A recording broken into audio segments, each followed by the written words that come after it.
네, 안녕하세요. 옹탁입니다. 이번 시간은 8장이죠. 읽어보겠습니다. 일이 마쳐질 즈음 성을 나갔던 사람들 중에 죄를 뉘우친 사람들이 성 바깥으로 돌아와 복본을 구하니 이것은 복본에도 때가 있음을 알지 못한 까닭이었다. 자, 여기서 성을 1차 출성으로 나갔잖아요. 나갔는데 이 사람들이 뭐 멀리 간 게 아니라는 얘기죠. 멀리 간 사람도 있었겠죠. 있었는데 멀리 가지 않고 주위에 남은 사람도 있었다. 이것도 기억을 해 두시는 게 좋습니다. 그러니까 출성을 한 이후에 사람들이 멀리 가는 사람들은 또 있었겠지만 이 주위에 있었던 사람들도 있었다. 이 사람들이 나중에 어떻게 되는가는 이제 다음 시간에 이제 이게 디아스포라를 전체적으로 설명을 할 때 그때 설명을 하겠습니다. 그리고 지유를 얻고자 성곽을 굴착하면서 성지가 파손되어 샘의 원천이 사방으로 유출되었다. 지유를 얻고자 일단 지유가 여러 가지 뜻이 있겠지만 이제 가장 이제 직관적으로 알 수 있는 거 그냥 땅에서 키울 수 있는 식물, 밀, 거기는 밀이겠죠. 거기 밀.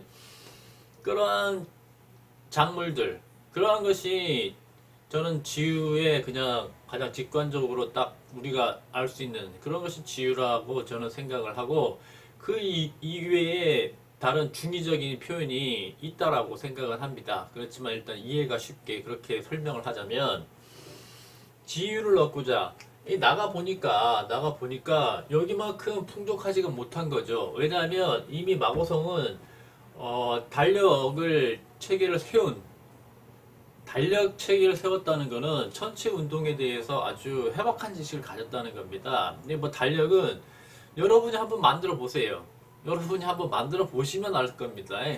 뭐 아무것도 없는 맨 땅에서 이 달력을 딱 만든다는 것이 쉬운 일이 아닙니다. 결코 쉬운 일이 아니고 그냥 일일부터 그냥 계속 세갈게 그래도 되죠. 그렇지만 지구는 규칙적인 뭔가가 있다는 얘기죠. 이 앞에 설명했듯이 그런 규칙적인 것을 밤하늘의 별자리를 보면서 그걸 다 이제 캐치를 한 거고 그것이 그런 지식이 누적되고 해가지고 결국에는 1세대 문명이라는 문명을 이룩한 데란 얘기예요. 그러한 지식을 바탕으로 이제 농사 기술을 발전을 시켰기 때문에 당연히 마오성 밖으로 나가봐야 여기보다 생산성이 높을 리가 없죠. 높지 않으니까 당연히 여기서는 배를 쫄쫄 굶는 날이 있었을 가능성도 있고 그렇기 때문에 다시 마고성으로 들어오려고 했던 사람들이 많았을 것이다. 그렇게 설명을 할 수도 있고 그렇게 문명이 높았다라는 거는 또다시 얘기를 하지만 정신세계도 높았다는 겁니다. 이 의미는 정신세계가 높은 사람들이에요. 이거는 체와 용을 겸비한 사람들이기 때문에 이 사람들은 본인은 노력하지 않더라도 이 장부 체계 자체가 볼 때 욕만 보질 않아요. 볼 수가 없어요. 지가 보고 싶더라도 그게 잘 안 돼요. 쉽게 얘기해서 우리가 체형을 같이 본다. 이 체를 본다는 거는 우리가 마음씨가 착하잖아요. 그걸 어떻게 하느냐. 모르는 사람이 길 물어주면 대답을 잘해줘요. 친절하게. 그리고 뭐 거기까지 데려다 주기도 하고 모르면 뭐 가르쳐 주려고 도와주려고 노력도 하고 사실 우리나라 뭐 건강보험 있잖아요. 그런 것들은 세상 어디에도 없습니다. 그 얘기는 뭡니까? 내가 지금 한 달에 건강보험을 수십만 원을 내는데 나는 뭐 병원에 갈 일이 별로 없어. 뭐 그런 사람이 얼마나 많습니까? 그렇지만은 건강보험료를 내잖아요. 누군가를 위해서. 그게 한국인의 그 정의라는 것도 이런 것도 인간의 어떤 깊은 채적인 거를 얘기를 하는 겁니다. 인간이 왜 태어나느냐, 왜 태어났느냐 그런 거를 깊숙이 파고 들어가자 보면 단순히 돈은 아니라는 얘기죠. 돈 때문에 잘 먹고 잘 살라고 단순히 그것 때문에 그렇다라는 건 아니라는 얘기죠. 그런 게 어떤 채적인 의미에 가미가 된다는 얘기죠. 식당에 가가지고 백반 하나 8,000원짜리 시키면 밥 나오지, 국 나오지, 김치 나오지, 반찬 몇 종류 나오지, 물 주지. 이런 나라 없습니다. 제가 40여 개국을 돌아봤고 8,000원 가지고 그런 식사를 할 수 있는 나라는 한국밖에 없어요. 제가 돌아봤을 때 한국밖에 없고 우리보다 후진국도요. 밥 시키고 국 시키고 물 시키고 김치 시키고 뭐 반찬 두세 개 시키면 8,000원 나옵니다. 우리보다 훨씬 못 사는 사람들도 나라에서도 뭐 거기에 팁 주죠. 그러면 더 많을 수도 있죠. 네, 그런 것들이 외국 사람들이 보기에 우리나라가 이상한 뭐 쟤네들은 나라가 좀 우리하고 좀 많이 틀려 라고 얘기를 하는 것이 앞에서 설명드렸지만은 이 음인의 나라들은 계속 쪼그라들었어요. 계속 쪼그라들고 사라지고 그렇기 때문에 그런 거고 예, 그렇다. 일단 거기까지만 하겠습니다.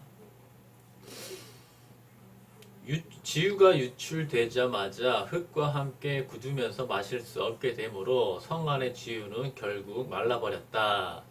이거는 뭐 아주 현실적으로 얘기를 하자면 이 나갔던 사람들이 와가지고 여기 엉망진창으로 만든 게 아닐까요? 저는 그냥 일단 1차적으로는 그렇게 얘기를 하고 싶습니다. 이제 혼란스럽겠죠. 이제 뭐 사람들은 일단은 신석기혁명으로 사람들이 많아졌잖아요. 신석기혁명이 지금 제가 판단하건대는 1차 출성이 나갈 때는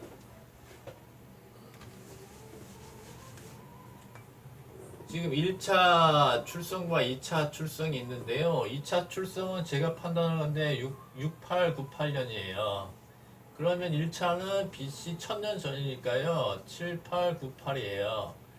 그런데 여기 신석기혁명이 BC 뭐 일단 12,000년 정도라고 합시다. 그럼 여기에서 시간이 흐르면서 사람들이 많아질 거 아니에요?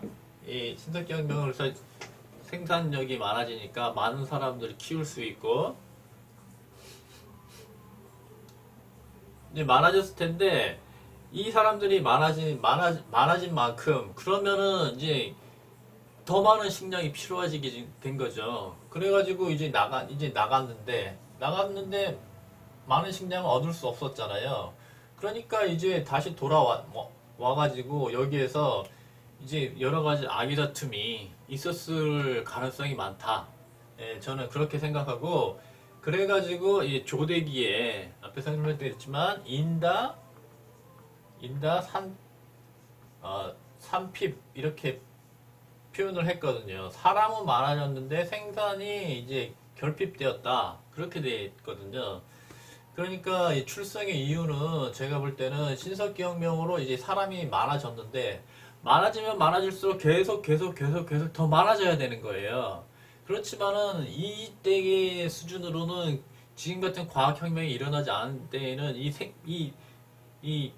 그 질소 비료가 태어나지 않았을 때는 천연 비료만을 가지고는 이게 생산량을 그 증가하는 인원을 다 이제 부양할 만큼 많지 않을 가능성이 많았을 겁니다. 그러니까 이런 혼란이 아기다툼이 생길 수밖에 없었고 그 아기다툼을 주도한 사람이 양인이었고 이 사람들의 원심성, 폭력성 그런 것 때문에 약이 되었고 그런 것 때문에 약이 되었다. 일단 거기까지 하겠습니다. 이에 사람들이 동요하여 풀과 과실을 가지려고 싸우면서 혼탁함이 극에 달해 청정을 유지하기 어려워졌다. 이거죠. 결국 이제 아기다툼이 일어날 수밖에 없습니다.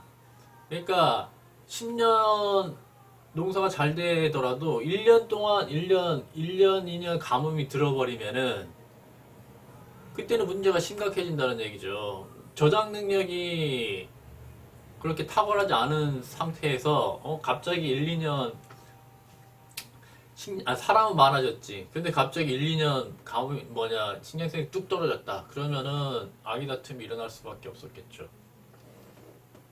황궁 씨는 주인들의 수장이무로 백모로 만든 허리띠를 묶고 나아가 마고에게 사죄하며 스스로 오미의 책임을 짊어지고 복본할 것을 서약한 후 물러나와 여러 부족들에게 말하기를 오미의 화가 거꾸로 성 안으로 밀려 들어오니 이것은 출성했던 사람들이 도리를 몰라서 미혹함을 더욱 크게 하였기 때문입니다. 그러니까 출생했던 사람들이 도리를 몰라서 미혹함을 더욱 크게 하였다는 얘기죠. 그러니까 원인은 이 출생했던 사람들, 양인들, 이 양인들의 폭력성, 원심성, 이것이 도를 지나쳤다는 거죠. 사람이 왜 태어났느냐, 그거 태어난 이유를 알고, 그거를 깨치려고 노력을 하고 수행하려고 노력하고 그 본으로 돌아가려고 노력을 해야 되는 게 사람이고 그게 인생의 의미인데 단순히 먹을 것을 위해 쌓고 그 다음에 뭐 흉악해지고 어떤 폭력성을 가지고 요렇게 대가니 이건 짐승과 같아지는 거잖아요. 다시 그렇기 때문에 그게 사람이 지향해야 되는 그러한 인생의 삶의 모습은 아니라는 얘기죠. 그래서 더 계속 얘기하기를 청정함이 이미 파괴되어 마고대성이 장차 위험해질 것인데 어찌하면 좋겠습니까? 하였다. 이제 청정함이 이제 마고대성이 장차 이제 이게 혼란이 너무 급게 달하니까 이제 이 사회가 이제 붕괴될 위험에 처해져 있는 거잖아요. 그래서 이제 묻는 거죠. 여러 사람들한테. 여러 천인들이 분거하여 대성을 보존할 것을 결의하니 그때까지는 이제 그 남아있는 사람들 1차 출성한 사람들은 나가고 그 다음에 그 양인들이 대부분 태양인들이 많이 나간 거겠죠. 나갔어도 안에 남아있는 사람들 태양인 제외한 소양인, 태음인, 소음인 플러스 소수의 태양인 그렇게 되는 거겠죠. 그 사람들한테 이제 물어본 거고 그 사람들이 그러면 안 된다. 이 대구 이 마고성 이 사회가 붕괴되게 해서는 안 된다라고는 어떤 의견을 모은 거죠. 그래가지고 이제 나눠가지고 이제 뿔뿔이 흩어져가지고 이것이 더 이상 마고성이 파괴되지 않게 하자 그러한 결의를 하게 된 거죠. 황궁씨가 천부를 신표로 나눠주고 갈근을 채취하여 식량으로 삼는 방법을 가르쳐 주면서 사방으로 나가서 살 것을 명하였다. 여기서 갈근을 나오잖아요. 갈근을 채취해서 식량으로 삼게 했다.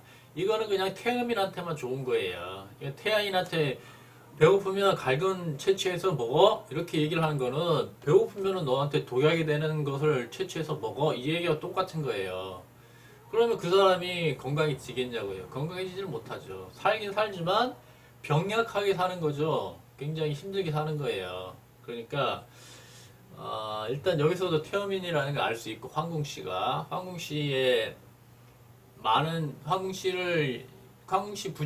황궁씨 부족에는 태음인이 많았다. 그런 걸 알 수 있고 두 번째로 자 여기서 천부를 신표로 나눠줬다고 했잖아요. 그러면 실제로 신표를 나눠준 겁니다. 상징적이고 천부의 어떤 상징적인 의미는 있는데 이것이 실질적인 물건이 아니라 단지 어떤 상징적인 의미다. 이런 게 아니라는 얘기죠. 이 부도지의 특징은 사실 역사적으로 있었던 거는 그냥 있었다는 거대로 그냥 그대로 썼어요. 포도를 먹었다? 포도를 먹었어요. 천부를 줬다? 신표로 나눠줬다? 그럼 나눠준 겁니다. 제가 볼 땐 그렇고요. 다만 그것에 대한 해석 지소씨가 포도를 먹어서 막 펄쩍펄쩍 튀는데 그걸 독의 힘이다. 그건 독의 힘이 아닌 거죠. 그 해석은 틀릴 수가 있는데 역사적으로 어떤 행위를 한 역사적인 사실 그거는 저는 그냥 역사적인 사실이다. 예, 그렇게 보기 때문에 천부를 쉼표로 주었다. 그러면 지금 같은 경우에는 우리 황궁 씨가 가져온 쉼표 같은 경우에는 처음에는 똑같이 쉼표라는 게 이런 거 아닙니까? 이렇게 나눠가지고 가져가는 게 이게 쉼표 그런 거죠.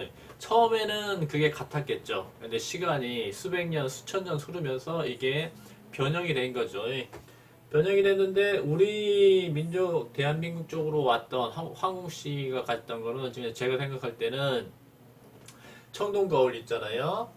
청동거울 다뉴세문경 있죠.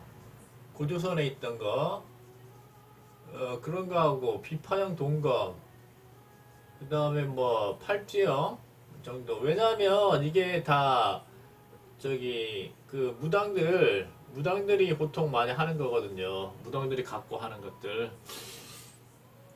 요런 것들이 천부삼인 정도가 될 가능성이 많은 거고, 이제 금방 하겠지만은 이 흑소씨가 사실은 막내인데, 막내가 그러잖아요. 고지고대로 하는 좀 순수한 그런 면이 있는데, 흑소씨가 이 마고성 문명을 그냥 그대로 그냥 모범적인 학생처럼 계속 다 지켰어요. 정확하게요.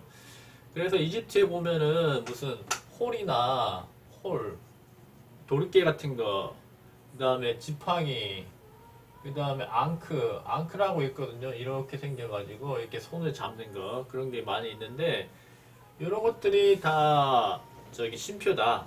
예, 그렇게 생각이 됩니다. 그래서 이제 사람들이 나눠지기 시작하는 거죠. 어떻게 나눠졌느냐? 이에 청궁씨는 부족을 이끌고 동문으로 나가 운해주로 가고, 백소씨는 부족을 이끌고 서문으로 나가 월식주로 가고, 흑소씨는 부족을 이끌고 남문으로 나가 성생주로 가고, 황궁씨는 부족을 이끌고 북문으로 나가 천산주로 갔다. 이 얘기죠. 처음에 이제 청궁씨죠. 청궁씨가 동서남북으로 갔다는 얘기잖아요. 예, 청궁씨가 간 거죠. 그 다음에 청궁씨 여기가 동쪽입니다. 원래는 여기가 북쪽이라서 북쪽에서 남쪽을 보는 게 옛날 고대 우리 동양의 그 좌표인데 지금은 완전히 이 서양 좌표에 익숙해졌잖아요. 여기가 이 남쪽이 되는 거예요. 남쪽이 결국 용이고 북쪽이 채예요. 결국 이게 용을 기준으로 해서 본다는 얘기입니다. 이 좌표가요. 북에서 남을 보는 건 채에서 용이죠. 북쪽이라는 게 어둠이잖아요. 어둠. 모든 것이 수렴되는 쪽이에요. 북쪽이. 그래서 청궁씨가 동쪽으로 가고요. 그 다음에 백소씨가 갔네. 백소씨가 서쪽으로 가고요. 이게 서쪽이 되겠고요. 남쪽으로는 흑소씨가 갔죠. 흑소씨. 북쪽으로는 황궁씨가 간 거죠. 황궁씨를 갔는데 지금 천산주는 아주 춥고 험한 곳으로서 이는 황궁씨가 자진하여 어려운 길을 택하여 인고 끝에 복본할 것임을 다짐하는 맹세였다. 여기가 가장 춥다는 얘기예요. 추운 곳이란 얘기예요. 근데 이름이 뭐냐? 천산주라는 얘기. 천산주. 천산이 있는데 천산. 이게 큰 힌트가 되겠죠. 천산. 그리고 아까도 얘기했듯이 부도지를 쓴 사람은 남쪽으로 갔으면 남쪽으로 간 거고요. 남쪽으로 간 사람은 그냥 남쪽으로 갔다라고 쓰고, 서쪽으로 간 사람은 서쪽으로 갔다고 쓰고, 북쪽으로 간 사람은 북쪽으로 갔다고 쓰고. 역사적 사실. 신화적인 게 아닙니다. 부도지를 뭐 신화로 앞에는 너무나 긴 세월이기 때문에 그거는 뭐 신화를 빌지 않고서는, 그리고 어떤 철학적인 표현, 앞에서 1장에서 4장까지 얘기는 그런 걸로 압축해서 표현하지 않을 수가 없습니다. 그런데 그 문자가 만들어질 때와 조금 연관이 되는, 좀 가까운 근처에 있는 그때의 일들에 대해서는 구전을 통해서 충분히 할 수 있잖아요. 전달할 수 있기 때문에 그 역사적 사실, 저는 부도지가 역사적 사실로 봤을 때는 이게 좀 곤란하다. 전혀 그렇지 않습니다. 그거는 해석을 1장부터 4장까지의 해석을 너무 형이상학적으로만 했어요. 한 결과로 그렇게 되는 겁니다. 그렇지만 그거는 현실에 바탕을 두지 않고 단지 머리로만 형이상학적으로 만들어낸 글이 절대 아니다라는 얘기죠. 그리고 현실에 뿌리박지 않고 형이상학적인 글을 쓸 수가 없어요. 그런 거는 진실이 아닙니다. 불교 같은 경우에도 다 자기가 체험한 거예요. 체험하지 않고 그냥 아무것도 없는 맨 땅에 그냥 그런 어떤 형이상학적인 글을 만들어낸 게 아닙니다. 절대. 불교도 형이상학적으로 계속 얘기를 하지만 그 속은 본인이 체험을 한 거예요. 수도를 하고 선을 하고 뭔가를 체험한 거라는 얘기죠. 뭐 7식을 했든 8식을 했든 뭔가를 체험한 거에서 나온 거지, 체험하지도 않고 그냥 떨렁 나온 게 아니라는 얘기죠. 그렇기 때문에 이 부도지도 이거는 역사적 사실이 근저에 있는 겁니다. 그거를 마오성이 생기기 전과 생기고 생긴 다음, 그거에 대해서 선천, 후천, 짐세라고 표현을 한 거예요. 그렇기 때문에 이거는 그냥 역사서예요, 역사서. 역사서인데 옛날이 너무나 오래되기 때문에 거기에 신화나 철학이나 어떤 형이상학적인 용어를 쓴 것 뿐입니다. 그렇게 보고요. 그렇기 때문에 이걸 이거 그냥 간 거예요. 그냥 동서남북으로 그냥 흩어진 겁니다. 그런데 이렇게 흩어졌다라고 보고 해석을 하면 맞아요. 맞습니다. 그거 어떻게 맞느냐는 뭐 제 책을 뭐 찬찬히 읽어보시면 알겠지만, 제가 쓴 거는, 일단 신화를 해석했고, 언어, 그 다음에 유물요. 유물 플러스 DNA예요, DNA요. DNA의 흐름을 보면 이걸 역추적을 일부 할 수 있습니다. 그리고 여기 시작점이 어딘가 포인트를 찾는 데는 이 DNA가 조금 영향이 많았어요. 그래서 이 천산이, 이게 천산산맥이다. 천산산맥이요. 파미르그론 이쪽에 있는 거예요. 네, 요 구체적인 디아스포라에 대해서는 이제 다음 시간에 하는 걸로 하겠습니다. 예, 감사합니다.